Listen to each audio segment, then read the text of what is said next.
This is the lab that shows us how to use this board for understanding how the sequencers work. Here we can see the plug that is attached to the wall. We have two switches, one switch that is going to control the 120 volts, the transformer that got from 120 volts to 24 volts. There is another switch here that controls the 24 volts. This is a set of terminals. This is the sequencer, and this is gonna be used like simulate what is the fan and the heat element number one. This is the fan and this is the heat element one. This is gonna be controlled by the top part of the sequencer. Look here how looks the sequencer. The sequencer is gonna control here in this part. This is the 24 volts, and this is gonna control first the heat element number one and the fan. They need to be turned on at the same time, and in this part is gonna control the heat element number two. So okay, let's start. This is the heat element number two. Let's start explaining that this plug is attached to the wall. 120 volts goes directly. The hot wire goes to the switch that is gonna is gonna let the current pass through the transformer. Here this is the neutral, and the neutral goes to the set of terminals, and finally the other part goes to the transformer, and here it closes the circuit here to feed the transformer from 120 volts. And here in the exit we can see the 24 volts. There is another switch that controls also the 24 volts to control here the coil in the sequencer. This is the 24 volts, 24 volts, and this is the N1, N2, and this is M3 and M4. Okay, and this is the fan, and this is the heat element number one, and this is the heat element. Now we are going to explain how this board works, and we need to say that we have here the plug that obviously need to be attached to the outlet 120 volts, and like we said, we have one switch here and one switch here. This is for 120 volts and this is for controlling the 24 volts.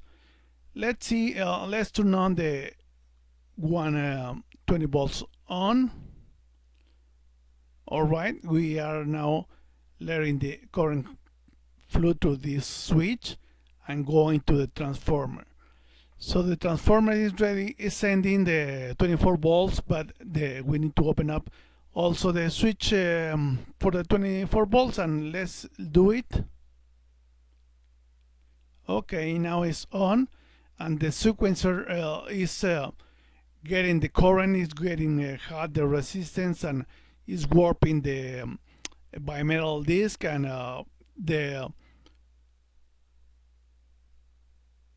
remember that this is the fan and this is the heat element one, and it's gonna be turning on in a few seconds. So now it's on. Now let's take a look about the heat sequencers, how it's designed, how it works. And let's start with the two terminals at the bottom of the heat sequencer. They are stamped with the letter H to understand that the heat is produced by the 24 volts that we supply from the transformer. Heat inside in this cavity, there is a resistance where we can produce the enough amount of heat to make warp inside the bimetal disc. We're gonna explain that later. And in this case, the base plate of the heat sequencer is stamped with the letter H from 1 to 20.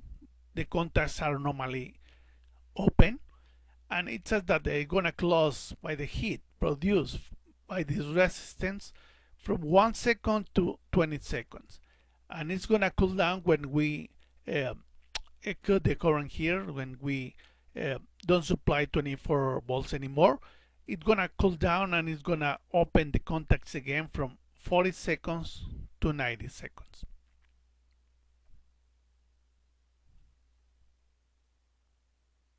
We mentioned that here inside there are two bimetal parts that they are gonna control the opening and closing of the contacts here for the terminals M1 to M2 and M3 to M4. So just to see how is the bimetal part that is making contacts and open up and closing up, we're gonna show here, for example, how the bimetal part is making contacts.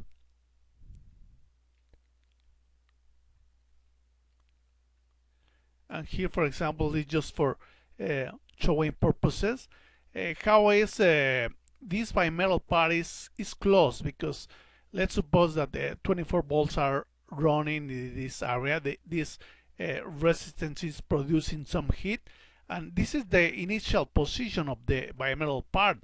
But once this resistance is producing heat, this bimetal part that was open in open position before, like this one here, can you check that here in this section there is a gap and you can have no contact there, but once the bimetal part is warm, it warps and make a contact from M1 to M2, and the same situation happened for the M3 and M4.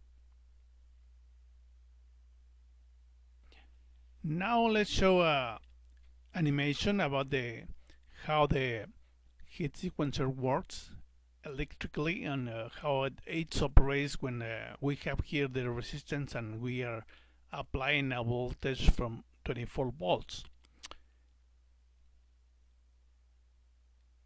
In this case, we are making disappear the top part of the heat sequencer just for showing purposes and showing how is the initial state of the metal warp.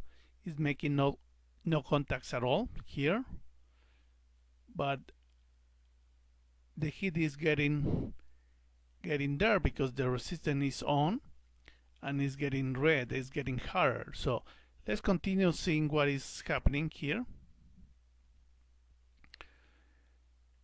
The 24 volts is continue applying, and let's see here the resistance is getting hotter, and the bimetal part is start warping up and it start closing the contacts from M1 to N2.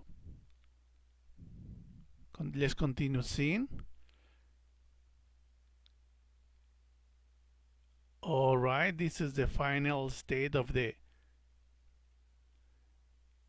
we continue applying the 24 volts and the contacts remain closed because the bimetal part is receiving the heat from this resistance and is in this state now, and is going to be closed until this 24 volts resistance is off and we start